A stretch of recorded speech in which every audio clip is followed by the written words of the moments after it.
In response to my opponent's constructive speech, she states that drilling in Anwr will provide jobs and help boost the economy. But according to Anwr.Mpg, an economist at Lewis and Clark College, he states that the information was highly exaggerated and the real job growth is predicted to be less than 0.1%.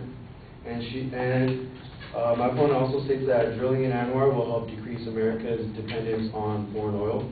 But according to www.usnews.com, with the United States currently on track to get 54% of its oil from overseas by 2030, the Energy Information Administration said that if Anwr were to be open, the share of oil from foreign countries would drop to 48% in the best case scenario, or 52% if Anwr turns out to produce at the lower end of the range of projections.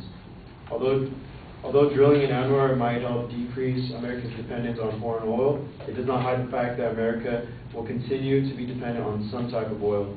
The amount of oil in Anwr is limited and will run out one day. That is why the U.S. needs to spend its time researching and developing other energy sources before it is too late.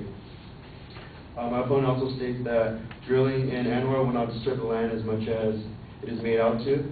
But according to Time magazine, the area that will count as being occupied is the equipment touching the ground, and the road widths and pipelines are left out of the area that is counted. Therefore, environmentalists complain that the house limit ends up allowing oil companies to spread out over practically the entire 1.5 million acres of Anwr. Alan Madison, a spokesman for the Sierra Club, which opposes the drilling to Anwr, states that it's a complete sham. It's like a fishing net. If you count just the space of the string's width, that's small. But if you open up a fishing net and count the area it covers, that's much larger. The wildlife in the area can be harmed even through the slightest dangers, as I mentioned in my constructive speech. Even through the interaction or the noises of the machines, the wildlife can still be harmed. My opponent also states that the existing policy of keeping the land untouched is not offering the benefits that exist. But the only benefits that are claimed to help the economy are the ideas that it will create jobs and it will have a significant reduction in oil and gas prices.